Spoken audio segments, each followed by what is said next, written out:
Tenons-nous debout pour lire la parole de Dieu.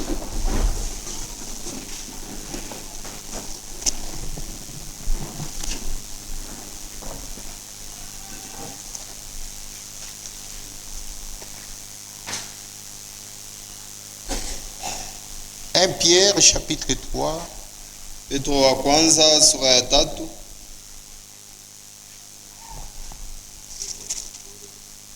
Le verset 18 mstari ya 18 jusqu'à 21. Mpaka 21. Tutasoma tena. Puis nous allons lire Matendo ya Mitume, Actes des Apôtres, sura 2, chapitre 2, mustari ya 36 verset 36 kufika 39 jusqu'à 39. Tutaomba Mungu. Je vais prier Dieu.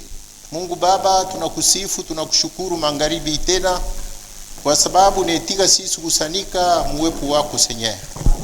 Hii ni neema mkubwa tunaitambua Baba, njoo kwa maana tunasema asante. Tunatoka kwa nyumba yetu Mungu tangia asubuhi, tulikuwa kuyetu makazi. Sasa tunapatikana mnyumba yako, muwepo wako Baba Mungu wetu. Tunayoseme muwepo wako Baba Mungu bujima ya milele, Mungu utakatifu, Mungu utakaso, Mungu mabaraka yote tunahitaji Senye. Tuniwe tunafuata paifu ashi Mungu wetu. Atufuate mtu, atufuate kusikia mtu, tunakusanyika juu yako. Na wao lisema fazi bantu batakusanyika juu ya ile jina la Yesu Kristo, utakuwa hapo. Kama na kuomba kitu na imani moja utabapatia. Utukumbuke Baba, kisha kusikia neno lako wakati tutakuomba upate kujibu maombi yetu kufuatana na imani ya kila mtu. Mungu tunakutumainia mwanzo na mwisho. Bariki masauti tunaanza kusoma, uingishe ndani ya manafsi yetu, ikuye roho na bujima Senye. Sifa rudi kwako mujina la Bwana Yesu Kristo naomba. Amen. 1 Pierre chapitre 3. Petro wa kwanza sura ya 3, 18. mstari ya 18. Kristo aussi a souffert une fois pour les péchés. Kristo naye aliteswa mara moja njoo ya zambi. Lui juste pour des injustes. Ye mwenye haki njoo ya shobenye haki. Afin de nous amener à Dieu. Njoo ya tupeleke kwa Mungu. Ayant été mis à mort quant à la chair. Aliwekwa kulufu mwili. Mais ayant été rendu vivant quant à l'esprit. Na alirudishwa na uzima kufatana na roho. Dans lequel aussi il est allé prêcher aux esprits en prison. Ndani ya ile arenda tena kubigi kumaroho mule mgereza. Qui autrefois avait été incrédule. Bale wakati ya zamani barikuya ba moyo mgumu. Lorsque la patience de Dieu s'est prolongée au jour de Noé. Wakati kuvumilia kwa Mungu kurianza kudumu mu siku ya Noa. Pendant la construction de l'arche. Mwile wakati ya safina. Dans laquelle un petit nombre de personnes, c'est-à-dire 8, furent sauvées au travers de l'eau. Katikati ya ile nkunji kiloko ya bantu kusema bantu 8 njo bariokolewa kutoka maji. Maintenant c'est ici où commence notre problème. Hapa njo panaanzia mambo yetu. L'eau. Maji. Cette eau était une figure du baptême. Ile maji ilikuwa picha ya ubatizo. Qui n'est pas la purification des souillures du corps. Ila ina usafisho ya uchafu ya mwili. Mais l'engagement d'une bonne conscience envers Dieu. Kwa lakini kujitoa kwa dhamiri safi mbele ya Mungu. Et qui maintenant vous sauve vous aussi. Na ile hapa sasa inamiokoa moye pia. Par la résurrection de Jésus-Christ. Kupitia ufufuko ya Yesu Kristo. Bwana Mungu abariki masauti. Amen. Que Dieu bénisse ces paroles. Amen. Tunaweza kuikala. Nous pouvons nous asseoir. Tunasoma Matendo ya Mitume. Nous lisons dans Actes des Apôtres.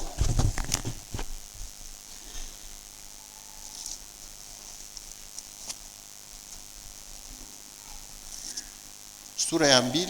Chapitre 2. 36. Verset 36. Que toute la maison d'Israël sache donc avec certitude. Hivi nyumba yote ya Israeli ijue na uhakika.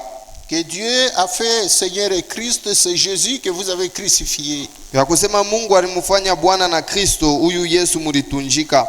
Après avoir entendu ces discours, Kisha bokusikia ile misemo, ils eurent le cœur vivement touché bakagusiwa na moyo kwa upana, et ils dirent à Pierre et aux autres apôtres, bakamwambia Petro na bale ba mitume bengine, hommes frères, que ferons-nous? bantu banduku, tutafanya nini? Pierre leur dit, Petro kabambia, répentez-vous tubuni et que chacun de vous soit baptisé au nom de Jésus-Christ na kila mmoja wenu abatiziwe mujina ya Yesu Kristo pour le pardon de vos péchés, juu ya usamaha wa mazambi yenu, et vous recevrez le don du Saint-Esprit. na mutapokea zawadi ya Roho Mtakatifu, Car la promesse est pour vous, kwa maana malakoni yenu, pour vos enfants juu ya batoto yenu, et pour tous ceux qui sont au loin. na ya bale bote beko mbari.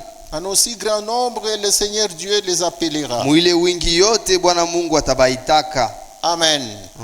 Tunaendelea na kuhubiri Nous continuons à prêcher juu ya wokovu, sur le salut, wokovu ya nafsi yetu, le salut de notre âme, na kuonesha seme et montrer que wokovu ni onjo ya kwanza muntu anapasha kufanya le salut est l'une des premières expériences que l'homme doit faire. wakati anaamini Yesu Kristu kuwa Mwokozi na Bwana. Lorsqu'il croit en Jésus-Christ comme son Seigneur et Sauveur, Anapasha kufanya onjo ya wokovu, il doit faire l'expérience du salut.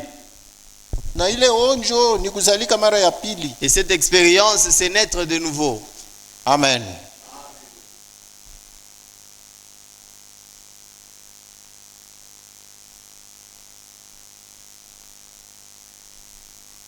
Njopa ile fwashi tulisimamia jana, C'est là où nous nous étions arrêtés hier. na leo tunaendelea. Et nous continuons aujourd'hui. Hakuna habari njema kupita habari ya wokovu ya nafsi ya mtu. Il n'y a pas une bonne nouvelle qui surpasse le salut de l'homme. Masauti tunatoka kusoma pa ifwashi Les paroles que nous venons de lire ici, mu Matendo ya Mitume dans Actes des Apôtres na mu Petro wa kwanza, Et dans 1 Pierre, banatuelezea mwanzo ya wokovu ya mtu. on nous montre le début du salut de l'homme. Hapa tunasoma ni siku ya Pentecote. Ici où nous venons de lire, c'est le jour de la Pentecôte. Kisha Petro na mitume bengine kupokea Roho Mtakatifu, Après que Pierre et les autres eurent recevoir le Saint-Esprit, Petro alihubiri. Pierre avait prêché. Ndio kazi Mungu alipapatia kwenda kuhubiri C'est ça le travail dont Dieu les avait donné, d'aller prêcher, juu manafsi ya bantu ipate kuokolewa. afin que les âmes des hommes soient sauvées. Na she wakati tuko na hubiri pa ifwashi, Et nous de même, lorsque nous prêchons ici, kifuguzio yetu ni manafsi ya bantu ipate kuokolewa. notre objectif est que les âmes des hommes soient sauvées. Na wewe kifuguzio yako ya kwanza, Et toi aussi, ton premier objectif, nafsi yako inapaswa kuokolewa. ton âme doit être sauvée premièrement. Ndio sababu yenye Mungu anazambarisha batumishi yake dunia mzima. Voilà le but pour lequel Dieu a dispersé ses serviteurs dans le monde entier. Marc chapitre 16. Marco sura ya 16, Tunasoma hivi. nous lisons ceci, Mstari ya 15. verset 15. Puis il leur dit, Kisha akabambia, allez par tout le monde et prêchez la bonne nouvelle à toute la création. mwende ulimwengu mzima mubiri habari njema kwa kiumbe kyote. Celui qui croira que sera baptisé sera sauvé, Yoyote atamini na atabatiziwa ataokolewa, mais celui qui ne croira pas sera condamné. ula asitamini atahukumiwa.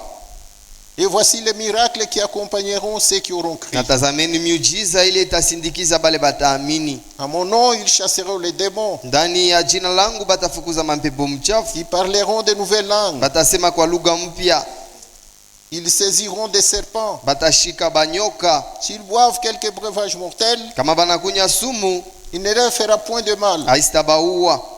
Ils imposeront le main aux malades Batawekaka mikono kwa wagonjwa et les malades seront guéris. na bagonjwa batapona. Le Seigneur, après leur avoir parlé, Bwana kisha kubasemezea hivi, il fut enlevé au ciel akanyanyuka kumbingu et il s'assit à la droite de Dieu. na akakala kuume ya Baba. Et ils s'en allèrent prêcher partout. Na bakaenda kuhubiri fashi yote, Et le Seigneur travaillait avec eux na Bwana aranza kutumika pamoja et nabo, confirmait la parole par des miracles qui les accompagnaient. na aranza kuthibitisha neno lake kupitia miujiza ile ranzo Allez kubashindikiza. par tout le monde mwende mudunia yote et mujima, prêchez la bonne nouvelle à toute la création. mukahubiri habari njema kukiumbe kyote. Celui qui croira, Ule ataamini il doit se faire baptiser anapashi kufanya bambatize pour qu'il soit sauvé. juu ya ye aokolewe. Celui qui croira et qui acceptera d'être baptisé, Yule ataamini na kaitika bambatize il sera sauvé. ataokolewa. Mais celui qui ne croira pas, Ule asitaamini il sera condamné. atahukumiwa. Amen. Juu ya nini kubatiziwa? Pourquoi être baptisé? Biblia inafundisha hapa mkitabu ya Petro, La Bible nous enseigne ici dans les livres de Pierre, hii mai tunaingia kama juu ya ubatizo. l'eau dans laquelle nous sommes baptisés, Njoo ile mai ilipika wakati ya Noa. c'est l'eau qui avait frappé, c'est l'eau qui était le déluge au temps de Noé. Ni mai moya moya. C'est la même eau. Ile siku Mungu alibatiza dunia yote mzima Le jour où Dieu avait baptisé le monde entier na mvula ya Noa. avec la pluie de Noé. Amen. Kubatiza muntu Baptiser l'homme, haina kumwangia mai pa kichwa pa. ce n'est pas l'asperger de l'eau sur la tête, Ni kumutwanga muntu ye wote mumai anawalaubana. c'est l'immerger complètement dans l'eau. Juu ubatizo Car le baptême, ni mfano ya kufwa kwa Bwana wetu Yesu Kristo. c'est le type de la mort de notre Seigneur Jésus-Christ. Mkitabu ya Waroma Dans les livres des Romains, tunasoma hivi. nous lisons ceci. Romains 6. Warumi sura ya 6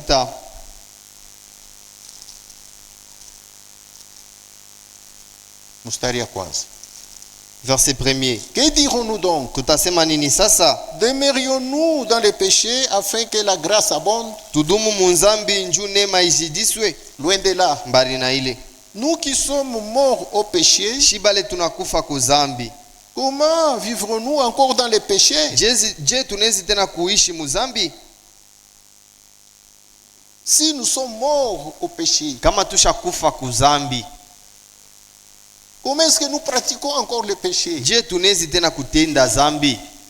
Si le vieil homme est déjà mort, Kama ule muntu wa zamani ameshakufa, comment est-ce qu'il vit encore? je anawezi tena kuishi? Ignorez-vous que nous tous qui avons été baptisés en Jésus-Christ, Muna sababu ya kusema shi bote bale balibatiziwa ndani ya Yesu Kristo, c'est en sa mort que nous avons été baptisés. ni ndani ya lufu lwake njo tulibatiziwa.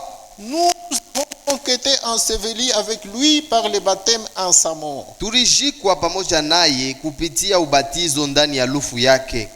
Donc, le baptême que nous pratiquons Ni kusema ile ubatizo tunachukuaka typifie la mort de notre Seigneur Jésus-Christ. ikunaonesha lufu ya Bwana wetu Yesu Kristo.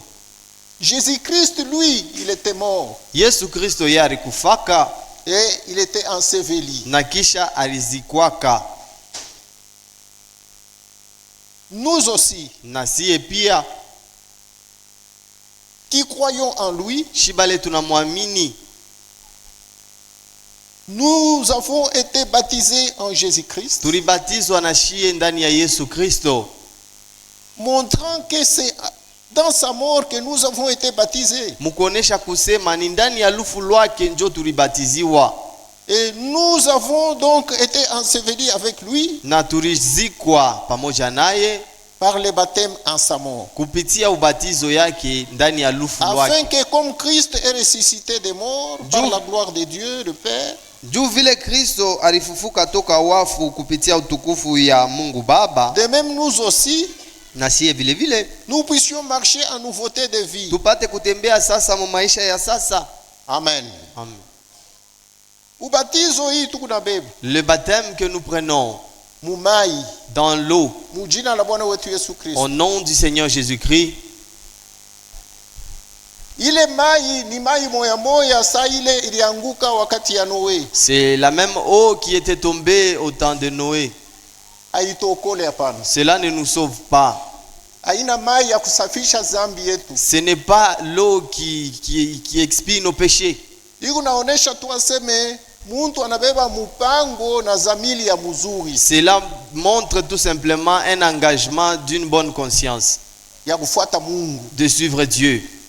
na hii kunaonesha seme Et cela montre encore, huyu muntu anakuya memba wa kanisa, cet homme est devenu membre de l'église, kanisa makutano, l'église assemblée, hapana kanisa mwili ya Yesu Kristo. pas l'église corps de Christ.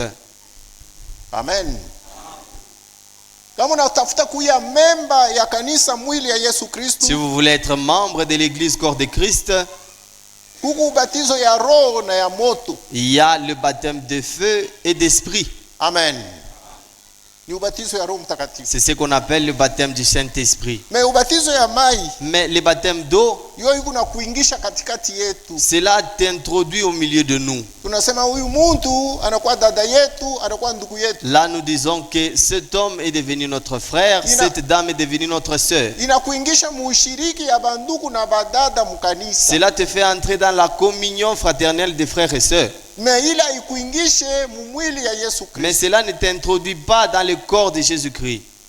Ubatizo kuna kuingisha mwili ya Yesu Kristo. Le baptême qui te fait introduire dans le corps de Ni Jésus-Christ, ubatizo ya Roho Mtakatifu. c'est le baptême du Saint-Esprit. Jua hiyo iko na choma zambi. Car ça consume les péchés.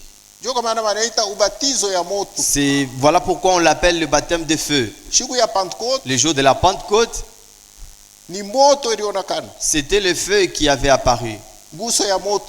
Une colonne de feu Inerikabula vipande sama lurimi. qui s'est divisée en moitié comme des langues.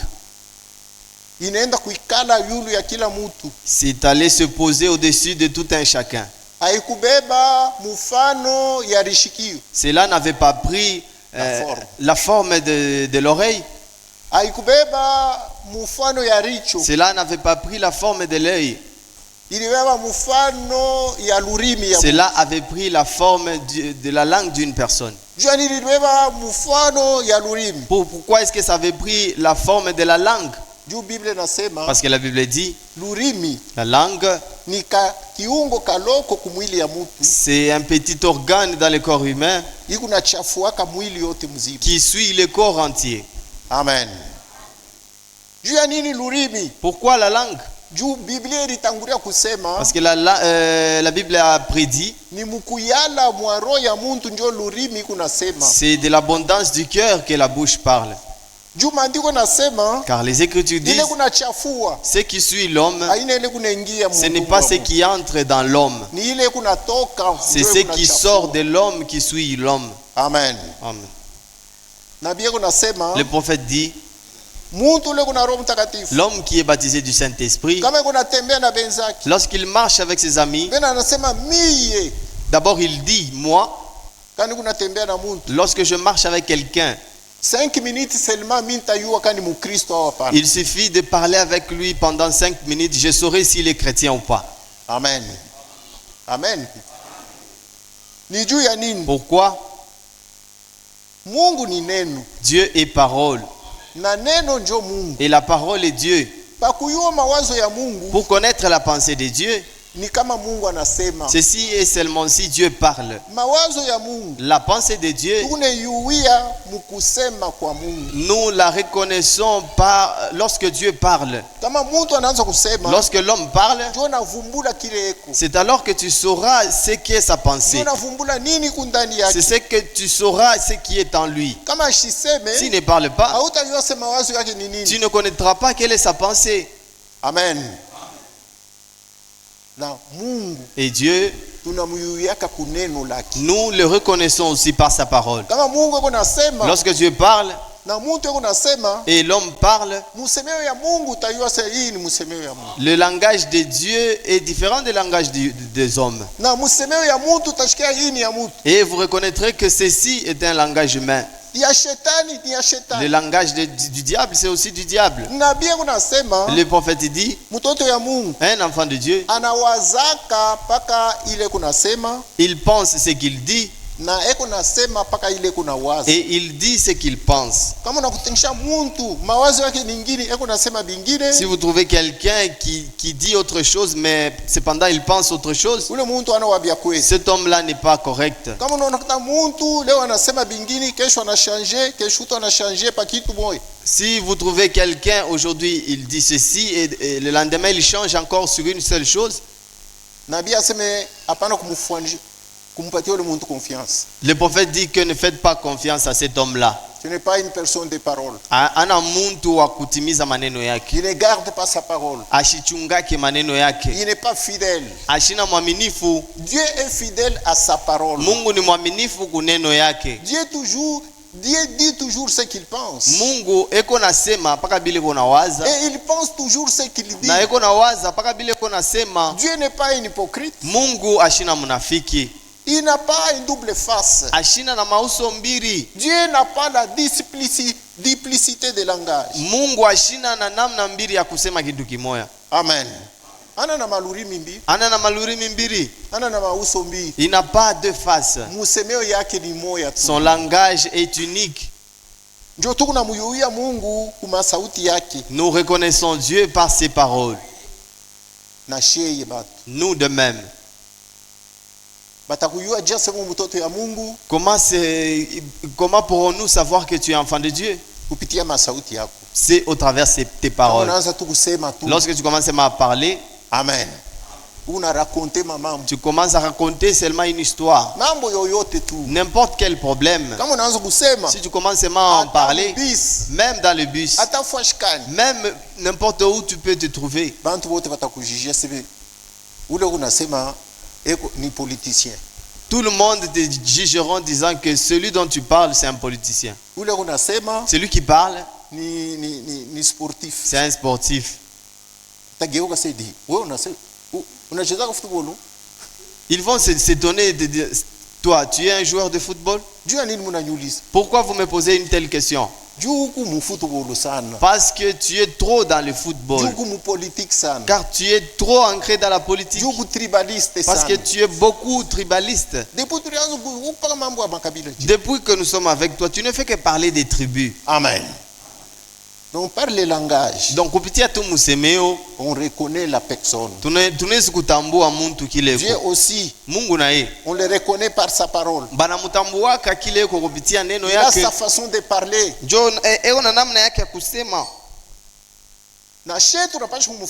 Nous-mêmes, nous devons le ressembler. C'est le but pour lequel Dieu nous a appelés au salut. C'est nous faire ressembler à son Fils Jésus-Christ. Amen. Lorsque vous quittez dans le monde et que vous croyez le Seigneur Jésus-Christ, vous prenez la bonne décision de suivre Jésus-Christ. Ta décision, nous allons la constater lorsque nous te baptiserons. Beaucoup négligent le baptême. C'est vrai, nous ne pouvons baptiser une personne qui n'a pas encore cru. Il faut que vous entendiez la parole de Dieu et que cela touche votre cœur. Comment est-ce que cela touchera votre cœur? C'est lorsque la parole de Dieu est là qui vous révèle votre péché et votre vie de péché. Dans le monde où nous venons, il y a beaucoup de choses méchantes. Les choses que nous avons vues, que nous avions entendues, que nous avions posées comme acte. Les autres choses, vous avez même oublié. Maintenant, lorsque vous vous rencontrez avec notre Seigneur Jésus-Christ, le Dieu sauveur de votre âme, il vous montre comment est-ce que la mort est dans le monde. Il vous montre comment est-ce que vous avez quitté un endroit ténébreux, un endroit de la perdition. Et il vous montre comment est-ce que le ciel est. Amen. Après quoi il vous dit, si tu ne crois pas comme ça, tu es perdu pour toujours. Si tu reçois la révélation de ces deux choses, là tu choisiras maintenant. Si tu veux rester dans les choses mauvaises où tu es, Ou si tu veux aller dans un bon endroit tout nouveau qu'on vient de te montrer. Mais l'homme intelligent doit quitter de là où il était, de la mauvaise position, pour aller dans une bonne position. Voilà pourquoi Dieu nous a donné le libre arbitre. Amen. Là, c'est là que ton libre arbitre entre en jeu. Vous devez accepter de prendre toute ta volonté et de la soumettre à Dieu, afin que Dieu prenne sa volonté, qu'il la place en vous. C'est alors que vous entendrez que l'homme a pris la décision de croire. Amen. Maintenant la parole de Dieu dit, pour que nous puissions constater que tu as cru, c'est seulement lorsque tu prends la décision d'être baptisé au nom du Seigneur Jésus-Christ. Pourquoi nous te baptisons dans l'eau? C'est parce que tu as jeté ton dos au monde. Tu as pris cette décision avec toute sincérité, pas avec malice, avec une bonne conscience, pas en te contredisant, pas pour plaire à quelqu'un, pas pour imiter quelqu'un. Le salut est individuel. Si vous refusez, vous refusez. Si vous croyez sincèrement. Amen. C'est pourquoi ne croyez pas sans que vous puissiez entendre quelque chose. Il faut que vous vous rendez compte en réalité que le monde m'a perdu, le monde m'a tué. Et c'est Jésus qui est la vie éternelle. Alors à partir d'aujourd'hui, j'abandonne le monde, je crois en ce Jésus. Amen. Voilà pourquoi nous n'avons pas de l'enseignement de baptême. Nous n'avons que la prédication de la foi qui doit te révéler la méchanceté du monde et la bonté du ciel, afin que tu prennes la décision toi-même. Si tu prends la décision d'être baptisé avec une bonne conscience, tu entres dans la communion des saints. La Bible dit que cette eau-là n'a pas le pouvoir d'expier ton péché. C'est un type seulement de l'engagement que tu as pris. Ceci nous montre disant que l'eau ne sauve personne. L'eau ne pardonne pas le péché d'une personne. Le jour de la Pentecôte, après avoir entendu la parole de Dieu au travers de la bonne nouvelle, le péché qu'Israël avait commis, de prendre le Fils de Dieu et de le crucifier à la croix, la parole de Dieu les a révélé que c'est Jésus que vous venez de crucifier. Qui est-il? On les a répondu disant, celui-ci dont vous venez de crucifier à la croix, Dieu l'a fait Seigneur et Christ. C'est Jésus que vous venez de crucifier. Que toute la maison d'Israël sache donc avec certitude que Dieu a fait Seigneur et Christ, c'est Jésus que vous avez crucifié. Amen. Après avoir entendu les péchés dont ils avaient commis, ils se sont rendus compte qu'ils étaient perdus. Ils ont posé la question, que devons-nous faire pour être sauvés? Alors les serviteurs de Dieu les a répondu. Ils ont posé la question, homme frère, que ferons-nous afin que nous soyons sauvés? Les geôliers, on lui avait donné comme réponse disant, crois au Seigneur Jésus et tu seras sauvé, toi et toute ta famille.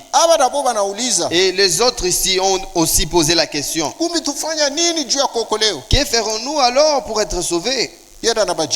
Pétro les a répondu, repentez-vous de vos péchés et que chacun de vous soit baptisé dans l'eau au nom de Jésus-Christ pour le pardon de vos péchés, après quoi vous recevrez les dons du Saint-Esprit. Amen. Amen. La parole nous dit que lorsqu'un homme croit, selon ce que Dieu dit, Mungu eko obligé ya kumupatia paka ile siku wokovu na Roho Mtakatifu. Dieu est obligé de lui donner dans le même jour le salut et le Saint-Esprit. Amen. Mungu yashika wake hapa. Dieu ne tarde pas. Shiku moya moya ile. Le même jour, Mungu anapaswa kukupatia. Dieu doit te donner. Kama Mungu ashikupatie, si Dieu ne te le donne pas, haina yeye kuna nkosa, ni wewe kuna nkosa. Donc ce n'est pas lui qui a commis une erreur, c'est toi. Juu yeye kumkamilifu mu yake neno. Car lui il est parfait dans sa parole.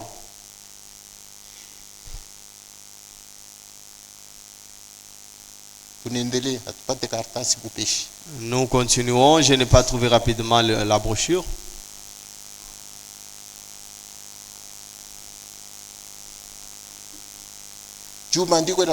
Car les Écritures disent,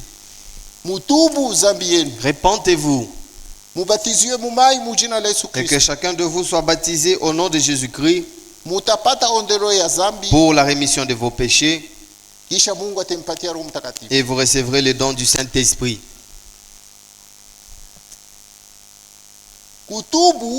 Se repentir, ce n'est pas être sauvé. Il y a beaucoup de gens qui se sont repentis, mais ils n'ont pas pu être sauvés. Alors nous posons la question, qu'est-ce qui doit te sauver? Ce n'est pas l'eau qui te sauve. L'eau accompagne seulement la repentance. Maintenant, que dirons-nous donc? Qu'est-ce qui te sauve? C'est la foi qui te sauve.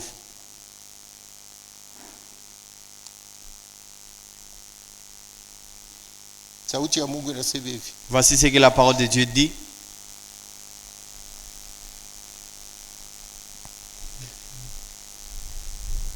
La foi sans les œuvres est morte.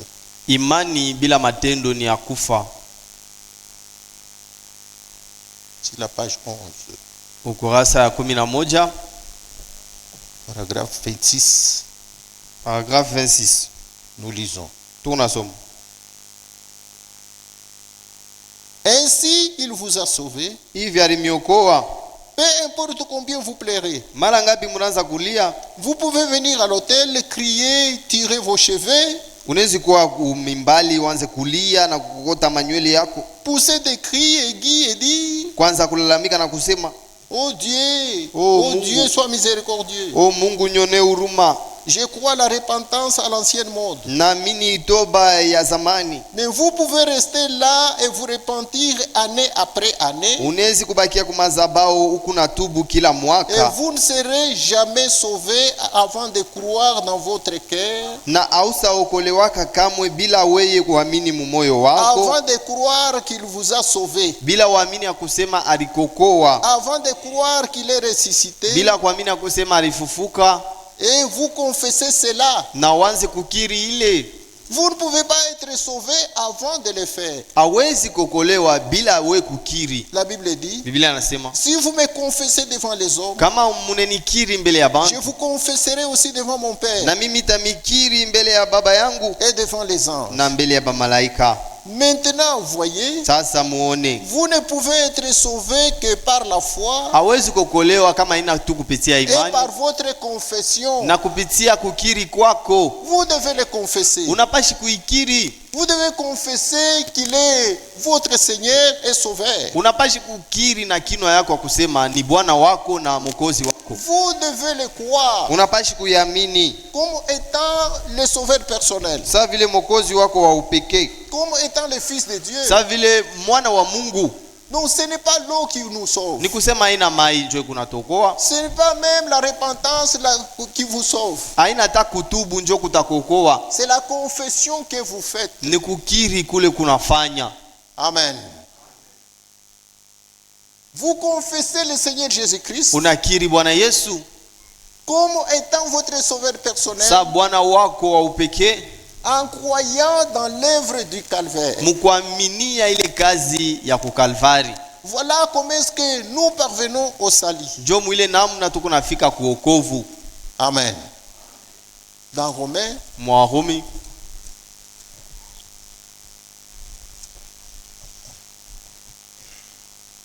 Romains chapitre 10, Warumi sura ya 10 le verset 9. mstari ya 9 Le verset 8. mstari ya 8 Que dit-elle donc? iko nasema nini? La parole est près de toi, Neno iko kando kando yako, dans ta bouche ndani ya kinwa yako et dans ton cœur. na ndani ya moyo wako. Or, c'est la parole de la foi que nous prêchons, Japo ni neno ya imani njo tukunahubiri, disant, mkusema si tu confesses de ta bouche le Seigneur Jésus, kama unakiri mkinwa yako Bwana Yesu, et si tu crois dans ton cœur que Dieu l'a ressuscité des morts, tu seras sauvé. na kama unaamini mumoyo wako kusema Mungu alimfufula toka wafu, utaokolewa. Car c'est en croyant du cœur qu'on parvient à la justice, Kwa maana ni kuamini kupitia moyo njo tukunafika kuwaki, et c'est en confessant de la bouche qu'on parvient au salut. na ni kukiri kupitia kinwa njo tukunafika kuokovu, Selon ce que dit l'Écriture, kufatana na kile andiko inasema, quiconque croit en lui ne sera point confus. yoyote atamwamini asitapotea kamwe, Et quiconque invoquera le nom du Seigneur sera sauvé. na yoyote ataitaka jina la Bwana ataokolewaka. Unapaswa kumkiri Yesu Kristo. Vous devez confesser Jésus. Amen. Amen. Juu ni ile kukiri yako, C'est votre confession. njoo ile Yesu anabeba anaenda nayo kuume kwa Baba, C'est ce que Jésus prendra et ira avec ça à la droite du Père. anaanza kuonesha kukiri kwako. Il commence à montrer votre confession auprès du Père. Asa huyu anaamini. Il dira que celui-ci vient de Kama croire. ukiri, Si tu ne confesses pas, asitapata byako vya kwenda kusema kwa Mungu. il n'aura pas quoi dire à les présenter au Père. Biblia inasema La Bible dit, eko mwenye kuketi kuume kwa Baba. il est assis à la droite du Père. Juu ya nini? Pourquoi? Juu ya kusemea bale bote bake banapasha kuamini. Pour plaider pour tous ceux-là qui doivent croire en lui. Mais sasa wewe unapasha kukiri. Maintenant, toi aussi, tu dois confesser. Kukiri kuzuri Une bonne confession, ni kuamini aseme Yesu Kristu njo Mungu wa kweli na bujima wa milele. c'est croire que Jésus-Christ, c'est lui le vrai Dieu et la vie éternelle. Njo Mwokozi na Bwana. C'est lui le Seigneur et le Sauveur. Kama unamwamini Si vile, vous le croyez tel qu'il est, Yesu anabeba ile kukiri yako. Jésus prend cette confession, Anaenda nayo kuume kwa Baba, il va avec cela à la droite du Père anapresente dossier. et il présente ton dossier auprès du Père. Na unaamini mukazi ile yeye alitimiza Et kumsalaba. après quoi vous croyez dans l'œuvre qu'il a accomplie à la croix. Nje ya ile kazi En dehors de cette œuvre-là, hakuna wokovu. il n'y a hapa. pas de salut. Lettre circulaire Barua kuzunguka numéro 33. numéro 33. Tunasoma hivi. Nous lisons ceci.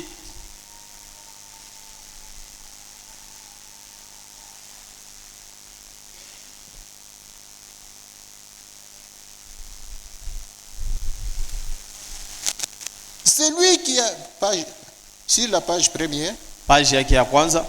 celui qui a été placé par Dieu Yule aliwekwa na Mungu au moyen de l'appel divin kupitia mwito ya kimungu parmi ceux qui suivent Christ a un but devant lui. Katikati ya bale beko nafuata Kristo eko na kifukuzio mbele yake. C'est lui qui a été placé par Dieu. Yule aliwekwa na Mungu au moyen d'un appel divin. Kupitia mwito ya kimungu. Dieu le place parmi ceux qui suivent Christ. Mungu anamweka katikati ya bale beko namfuata Kristo. Ce prédicateur là, ule mubiri ule, il doit avoir un but devant lui. Anapashwa na kifukuzio mbele yake. Cependant, aucun ne se convaincra lui-même. Japo hakuna mtu hata mmoja atajihakikishia yeye peke yake. Ou ne prétendra tout connaître. Wala anaweza kujizania kujua yote. Ou avoir tout expérimenté. Wala anaweza kujizania kufanya onjo ya kila kitu. Mais il cherchera toujours un niveau de plus grande bénédiction. Kwa lakini atatafuta sana mabaraka mikubwa. Tout en gardant les yeux fixés sur le but placé devant lui. Mukuangariria pa ile kifukuzio kile Mungu areka mbele yake. Pour ce qui concerne les niveaux de connaissance, kufuatana na ile nangaria hali ya ufahamu, des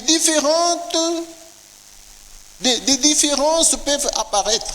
Maachanisho inaweza kuonekana, mais le but demeure le même. Kwa lakini kifukuzio kinabakia paka kile kile. Paul écrit en considérant ces différences. Paulo anaandika mkuangalia ile achanisho ile. Il dit anasema dans Philippiens 3:15, Mwa Filipo 3 sura ya 15, que si en quelque chose vous avez un autre sentiment, kama mambo ingine mko na mania ingine ou d'avis différent, wala namna yenu ya kuona ingine, Dieu vous les révélera. Mungu atemifunulia kayo. Maintenant écoutez. Sasa msikie. Le salut est notre bonheur éternel. Okovu ni wema wetu wa milele. Ne dépendent pas d'une doctrine. Ila yangaririe kumafundisho mwa fulani. Ou d'une connaissance. Wala kufahamu mwa fulani. Au contraire, ils sont fondés exclusivement sur l'œuvre de rédemption. Balimbali inashimamia yulu ya kazi ya ukombozi. Pleinement accompli. Ile irisha kabisa kabisa. Et si la réconciliation avec Dieu. Na inashimamia tena yulu ya upatanisho pamoja na Mungu. Par la mort de Jésus-Christ à la croix de Golgotha. Kupitia lufu ya Yesu Kristo kumsalaba ya Golgotha. C'est là que se trouve notre bonheur. Jo pale peko wema wetu. Et notre salut. Na wokovu yetu. Pas sur une autre chose. Haina yulu ya mambo ingine. Dans la prédication donnée à Bruxelles, mu mahubiri ile bahubiri ku Bruxelles, nous lisons encore ceci. Tukunasoma tena hivi. Sur la page 9.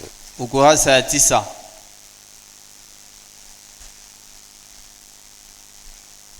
Aujourd'hui, leo hii, certains disent, si vous ne croyez pas les messages, vos péchés, si vous croyez les messages, vos péchés sont pardonnés. Bamingi beko nasema kama unaamini ujumbe manzambi yako banaisamee. Vous êtes un enfant de Dieu. Pale unakuwa mtoto wa Mungu. Vous avez déjà reçu le Saint-Esprit. Pale unapokea Roho Mtakatifu mara moja. Non, non et non. Hapana, hapana. C'est quelque peu différent de cela. Binachana na bile Mungu nasema. Le salut de notre âme, okovu ya manafsi yetu, a lié à la croix au calvaire. Ilifanishika kumsalaba ku Kalvari. Si vous désirez être sauvé, kama unapenda okolewe, vous devez croire en Jésus-Christ en tant que votre sauveur personnel. Unapashi kumwamini Yesu Kristo kama mwokozi wako we moya, qui est mort pour vous sur la croix du calvaire. Ula alikukufia kumsalaba ya Kalvari. Vous devez croire que Dieu était en Christ. Unapashi kuamini kusema Mungu alikuyaka ndani ya Kristo, réconciliant le monde avec lui-même. Iko napatanisha dunia pamoja naye. C'est une chose d'être sauvé. Ni mambo moya kuokolewa. Et ça n'est une autre que d'être conduit par le Saint-Esprit. Na ni mambo ingine kuongozewa na Roho Mtakatifu. Amen. Sont des choses différentes. Ni mambo mbili ya kuachana. Donc okovu ya muntu, c'est-à-dire le salut de l'homme, aishimamie pa mambo ingine, n'est pas basé sur autre chose. Ile ritokola, ce qui nous a sauvés, ni mafundisho ya msalaba. C'est l'enseignement de la croix. Ni kufanya onjo ya kumsalaba. C'est faire l'expérience de la croix. Na onjo ya kumsalaba, et l'expérience de la croix, inatufundisha kuvula muntu wa zamani. Nous enseigne à nous dépouiller du vieil homme. Kuvala muntu mupya. Et nous revêtir du nouvel homme. Amen. C'est de la manière dont Dieu nous sauve.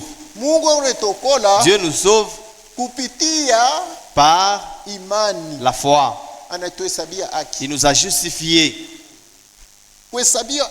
La justification C'est ça la première œuvre de la grâce pour le salut de l'homme. Amen.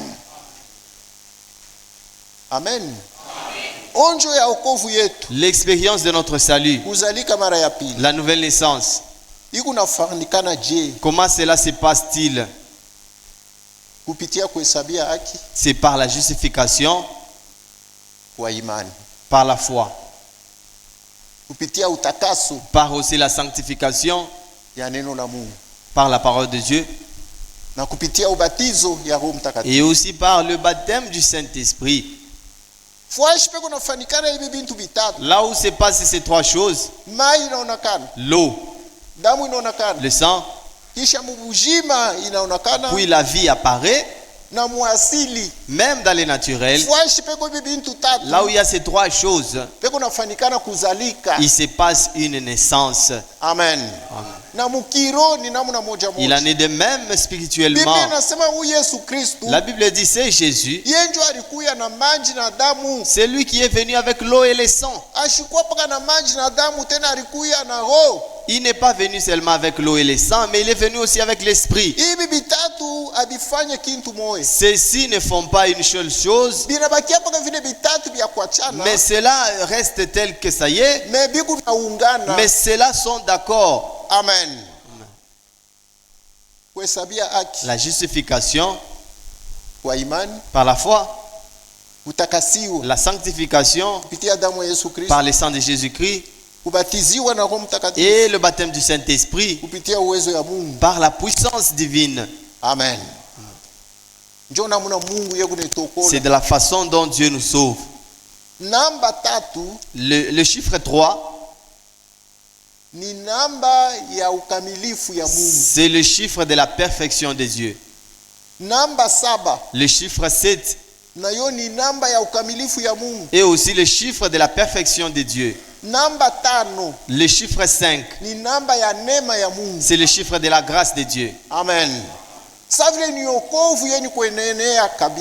Comme c'est le salut qui a été accompli totalement, Dieu commence cela par la justification, par la foi, pas par autre chose. Et cela s'achève par le baptême du Saint-Esprit. Car l'eau doit apparaître, le sang mêmement, jusqu'à ce que la vie doit aussi apparaître. Amen.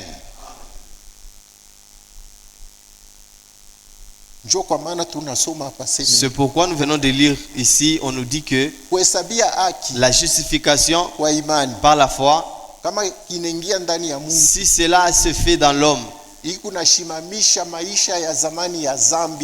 cela met fin à l'ancienne vie du péché que nous avions connue autrefois. Amen. Amen.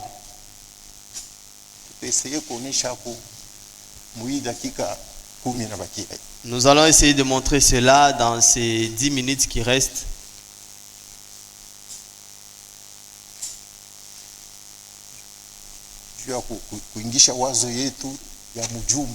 Afin d'introduire notre pensée du dimanche,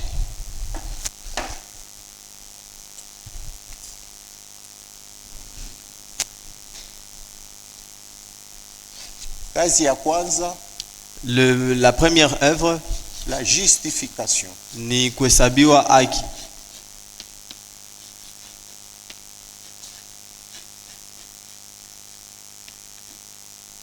Par la foi, kupitia imani.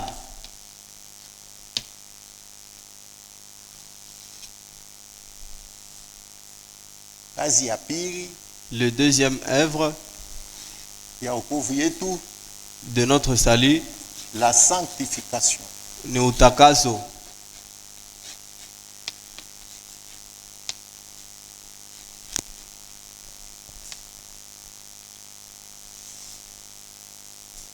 Par le sang, kupitia damu, le sang de Christ, damu ya Kristo, par la parole de la vérité, kupitia neno ya ukweli, par la vérité de Dieu, kupitia ukweli ya Mungu, et par l'esprit de Dieu, Na kupitia tena roho ya Mungu. Voilà les trois choses qui sanctifient. Njo bintu bitatu bikunatakasa. Troisièmement, na kazi ya tatu nous sasa avons le baptême du Saint-Esprit. inakuwa ni ubatizo ya Roho Mtakatifu. De l'Esprit. Ubatizo ya Roho. Voilà les trois œuvres de la grâce. Njo makazi tatu ya neema ya Mungu. Amen.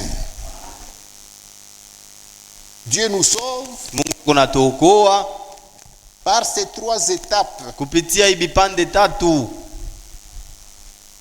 Il compare cela Anailinganisha à la marche et à la sortie du peuple d'Israël. ya mwenendo na kutoka kwa taifa ya Israeli. Israël, Dieu l'a sauvé par trois étapes. Israeli na ye Mungu alimokoa mbipande tatu. Il était sorti de l'Égypte, Alitoka kama Misri, il a traversé la mer Rouge. akatambuka bahari ya Shamu, Il a laissé le monde. akaacha dunia mkongo yake. Maintenant, il devait marcher dans le désert. Alipasha sasa kutembea mjangwa. C'était pénible. Ilikuwa ya magumu sana. C'était une étape très difficile. Ilikuwa ni kipande kimwa kia nguvu. Amen. Mais à la sortie d'Égypte, Kwa lakini mkutoka mu Misri, quand vous regardez mieux, mkiangalia vizuri, Israël n'avait pas à faire. Israeli ashikuwa na vya kufanya. Il devait seulement croire Alipasha tu kuamini ce que Dieu leur avait dit par Moïse. bile Mungu alimwambia kupitia Musa. Amen. Ashukuyua na kuyua sema atatoka. Il ne savait même pas qu'il pouvait sortir. Mais Mungu pala aliona saa inene. Mais lorsque Dieu a vu qu'il était temps, Anatuma Musa wendo katoshe jeshi yangu. il a envoyé Moïse, il a dit, va faire sortir mon armée. Hata vile Farao alikuwa wa uwezo. Même comme Pharaon était puissant, Akukuya namna ya Israeli kutoka. il n'y avait pas moyen qu'Israël puisse sortir. Alitaka kutambuka bahari mwekundu je. Comment est-ce qu'il pouvait traverser la mer Pala Rouge? alifika mbele ya bahari mwekundu. Lorsqu'il était arrivé devant la mer Rouge, Israeli anaanza kuriari. Israël a commencé à pleurer. Mungu yeye mwenyewe alibatosha na intervenir. Dieu lui-même qui les avait libérés, il avait intervenu encore. Pika muchi pa mai. Frappe le bâton sur Musa l'eau. anapika muchi pa mai. Moïse a frappé le bâton Mai sur l'eau inapasuka. et l'eau s'est fendue en deux. Israeli anatembea. Israël a marché Juu Mungu aliambia Israeli aseme car Dieu a dit à Israël aba disant, badui kune bifuata mutabaonaka tena. les Égyptiens que vous voyez, vous ne les verrez plus jamais. Mwe mnyamashe kimya. Tenez-vous tranquille. Mwangalia wokovu yenu vile kunafanyika. Regardez comment est-ce que l'Éternel combattra pour vous. Njoo kwa maana. Voilà We pourquoi amini tu croyez seulement ile Yesu alifanya pa ce que msalaba. Jésus avait fait sur la croix. Utaona vile mademo yote itapita Vous kwenda. verrez comment est-ce que les démons fuiront. Pale Israeli anatambuka bahari mwekundu. Lorsqu'Israël avait traversé la mer Rouge, Sasa ilipasha tembe mjango. maintenant il a fallu qu'il puisse faire la marche dans le désert. Amen. Njoo kipande ya utakaso. C'est ça la partie de la sanctification. Pale anaisha jangwa. Lorsqu'il a fini à marcher dans le Ilipasha désert, ingie muinchi ya malako. il a fallu maintenant qu'il entre dans la terre promise. Amen. Amen. Kulikuwa pale barifika kule kumwisho ya nani ya jangwa. Il y avait ceux-là qui étaient arrivés à la fin du désert. Bana douter aseme nono muire inchi atutaingia batatuua. Ils ont douté disant que nous ne pouvons entrer dans ce pays, nous serons tués. Bengine bana wamesema ni Mungu alisema tutaingia. Les autres leur disent, c'est ce pays dont Dieu nous a promis Ni inchi kuna maziba, ni inchi kuna d'entrer. asari. C'est le pays où coule le lait et le miel. Bengine aseme hapana. Les autres disent non, non, non, non, non. Batetuua sana. Nous serons tués comme des sauterelles. On ne peut pas combattre contre eux. Amen. Japo Mungu alibatosha mu Misri, batembee mu jangwa, bengie mu inchi ya malako. Cependant, Dieu les a fait sortir de l'Égypte pour qu'ils marchent dans le désert afin d'entrer dans le pays. Inchi ya malako yetu haina mu mbinguni hapa. Notre terre promise n'est pas au ciel. Inchi ya malako yetu ni mubatizo ya Roho Mtakatifu. Notre terre promise, c'est le baptême du Saint-Esprit. Njoo mwili Mungu alikutosha mu dunia juu uingie mu mwili ya Yesu Kristo. Dieu t'a fait quitter dans le monde afin que tu entres dans le corps de Christ. Anakukaburia imani ile na kuokola juu ikupatie Roho Mtakatifu. Il t'a donné la foi qui t'a sauvé afin que cela te donne le Saint-Esprit pour accéder au corps de Christ. No hapana kushimama munji. Donc ne t'arrête pas en cours de route. Au kutoka juu ushimame munji. Tu n'es pas sorti afin de s'arrêter. Au kutoka juu ukuye memba wa hii tabernacle ya. Tu n'es pas sorti afin de devenir membre de ce tabernacle de loi là-bas. là-bas. Au kutoka juu ukuye chef Tu n'es pas sorti afin de devenir la cheftaine des sœurs. Que tu sois un chef de frères dans des groupuscules. Non, non, ce n'est pas le but pour lequel tu as été sorti. Tu as été sorti du monde afin d'entrer dans le corps de Christ. Maintenant, beaucoup de gens arrivés dans l'assemblée, ils sont distraits. Le problème qui se trouve dans l'assemblée ne t'appartient pas. Amen. Le problème des prédicateurs ne te concerne pas. Le problème des sœurs ne te concerne pas. Il n'y a qu'un seul qui a porté la croix pour toutes ses sœurs, c'est Jésus-Christ. Le problème de la gestion de l'argent de l'église ne te concerne pas. Cela te perdra. Dieu t'a tiré de là, dans le monde, afin de t'introduire dans le corps de Christ. Ne sois pas distrait. Israël devait traverser le Jourdain afin d'entrer dans la terre promise. Dans la terre promise, Dieu avait déjà préparé chaque tribu d'Israël avec sa portion de terre. Dans le corps de Christ, il y a ta part, il y a ta place, il y a le don de cette sœur. Pourquoi? Lorsque tu entres dans le corps de Christ, tu ne peux pas y entrer sans avoir un don. Car tu entres dans ce corps-là afin de travailler. Amen. Amen. Dieu te fait entrer dans le corps pour y travailler. Le baptême du Saint-Esprit, c'est le remplissage. C'est la puissance d'en haut qui descend en vous, qui vous fait entrer dans le corps de Christ, afin de vous donner un travail dans le corps. Et Dieu ne travaille que par un don. Il ne peut pas te faire entrer dans le corps sans vous donner un don. Comment est-ce qu'il va travailler par toi? Non. Il va vous donner un don. Vous entrez dans le corps. Vous devenez la servante du Seigneur. Ou le serviteur de Dieu. C'est pourquoi toute personne née de nouveau, née de l'Esprit de Dieu, il est sacrificateur dans le royaume de Dieu. Un sacrificateur, c'est quelqu'un qui sert Dieu dans les temples. Amen.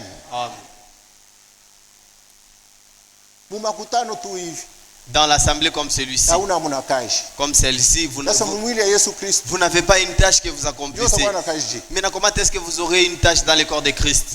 Vous n'êtes pas venu ici pour contempler les autres. Vous êtes venu servir le Seigneur. Lorsque nous disons que nous allons au culte, c'est différent de dire que nous allons à l'église. Ceux qui vont à l'église, ce sont les dénominationnels. Nous disons toujours que nous allons au culte. Aller au culte veut dire aller rendre un service à Dieu. Amen. Comment est-ce que tu sers Dieu? Es-tu sauvé ou pas? Dieu nous sauve par la justification, par la sanctification et par le baptême du Saint-Esprit. C'est pourquoi l'Esprit dit que notre nouvelle naissance devient complète avec le baptême du Saint-Esprit. Amen. Notre nouvelle naissance, notre naissance spirituelle n'est pas partielle. La naissance, même dans le naturel, la naissance doit être complète. L'eau doit sortir. Le sang doit apparaître. damu inapashi kuonekana, et la vie de l'enfant doit se manifester. na ule mtoto anapashi kutoka mzima. À ce moment-là, la naissance est complète. Pale kuzalikwa kunaeneana. Il en est de même dans le spirituel. Jo vile vile na mukiro, L'eau doit paraître. maji inapashi C'est la kuonekana. justification par la foi. Jo kuhesabiwa haki kupitia imani. Le sang doit paraître. Damu nayo inapashi C'est la vie kuonekana. sainte. Jo maisha La takatifu ile, sanctification par la parole. kutakasiwa kupitia Et la neno, vie doit se manifester par le Saint-Esprit. na bujima bunapashi kuonekana ndani ya Roho C'est Mtakatifu. là que la naissance devient complète. Jo pale kuzalikwa kunaeneana kabisa kabisa. Amen. Amina. Na hii Et ça, haina seme cela ne veut pas vile dire Mungu anakuhesabia haki d'abord Dieu vous justifie, kunapita 5 mois. après 5 mois, Ndio kisha Mungu anakuya kukutakasa. Dieu vient maintenant vous sanctifier. Kunapita encore 3 mois. Après 3 mois, Ndio kisha Mungu anakuwa na ubatizo wa Roho c'est alors Mtakatifu que Dieu anakuja. vient vous donner le baptême du Bale Saint-Esprit. balionjwa Mungu kumwanzo. Ceux-là qui ont expérimenté Dieu au commencement, Balishikia sauti ya Mungu shiku moya moya. ils ont écouté la parole de Dieu le même jour, Maonjo yote ya kiroho inafanikana et toutes les expériences spirituelles s'étaient passées kuanzia kubadilika kwabo kufika kubatizo ya Roho Mtakatifu. depuis leur conversion jusqu'à leur baptême du Saint-Esprit. Shiku moya moya. C'était le même jour. Amen. Njo kwa maana Voilà pourquoi sauti inatufundisha la sasa parole nous enseigne kama que mtu anaamini Mungu lorsqu'un homme croit en Dieu, kupitia huyu Yesu Kristo, au travers de Jésus-Christ, anaamini muuaki ya il a kweli, cru dans la vérité, dans la shiku justice. moya moya, Le même jour, Mungu yuko namuokola, Dieu le sauve Mungu anampatia Roho et Dieu Mtakatifu. lui donne le Saint-Esprit. Njo vile mubiblia ilifanikana. C'est ce qui s'était passé dans la Bible. Haina mambo ya kuchunga sebe. Cela n'est Kuuliza pas. kweli waseme mimi nachoko niko mu première étape banisho kunyesabia yake. Si on vous Nous, posait on a la chunga, question, nous, on a chunga tu es utakaso. dans quelle étape? Non, moi je suis dans la première étape, je suis dans la justification, j'attends encore la sanctification. Ce n'est pas comme ça. Okovu yuko naanza deja. Le salut commence Bale directement Mungu anakuhesabia yake. lorsque Dieu te justifie. Zambi naishi. Les péchés s'arrêtent. Maisha ya zambi nashimama. La vie du péché s'arrête en toi. Amen.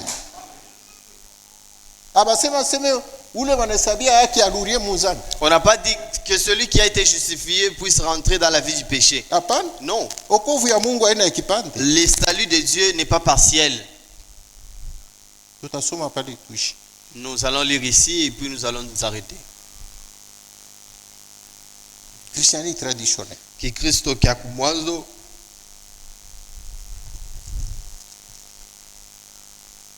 Sur la page 131. ukurasa ya 131.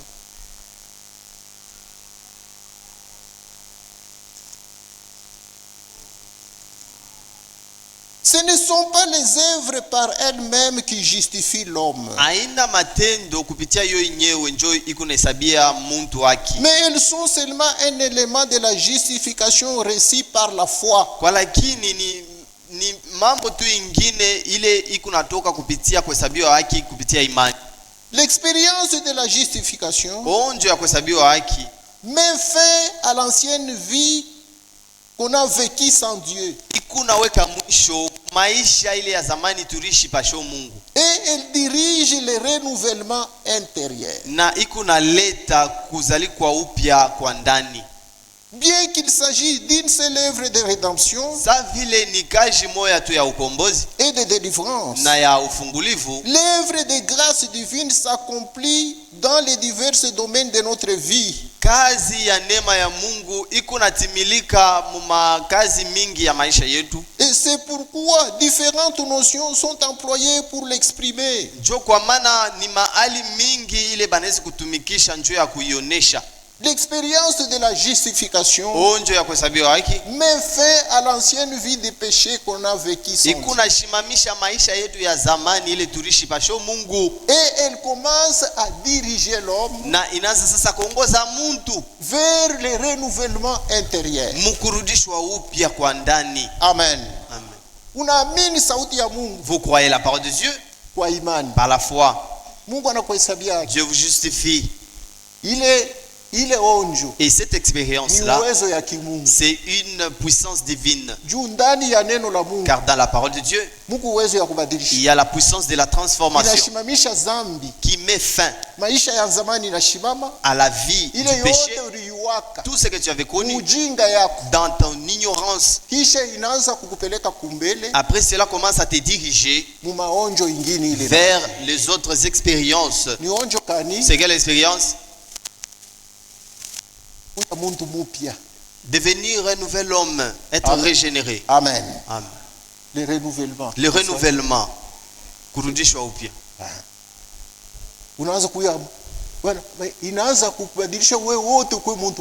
Que cela commence à te renouveler et que tu deviennes une nouvelle personne. Le renouvellement intérieur. L'homme intérieur. On commence à le renouveler. C'est ça le renouvellement intérieur. Tous tes sentiments commencent à se changer. Amen. Amen. Toutes tes pensées commencent à être renouvelées. Qui commence à faire comme ça? La justification. Il met fin à l'ancienne vie. Il commence à diriger votre renouvellement intérieur. Amen. Amen. Que Dieu vous bénisse. On se retrouve le dimanche. Là, on aura du temps pour donner ce qui reste à donner. Amen. Ce n'est pas difficile. C'est toujours la grâce de Dieu qui le fera. Amen. Si vous regardez, vous observez attentivement, vous verrez que tout c'est Dieu qui le fait. Voilà pourquoi il appelle cela une grâce. Que Dieu vous bénisse.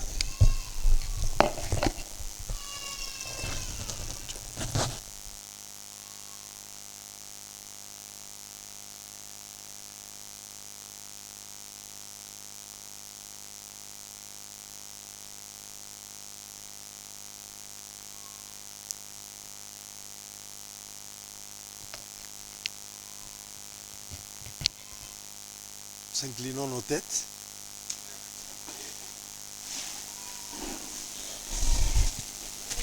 Tout est possible à celui qui croit. C'est la loi de la foi. Don merveilleux qui nous vient des cieux. Que connaît les cœurs droits. Oh, quelle richesse, trésor.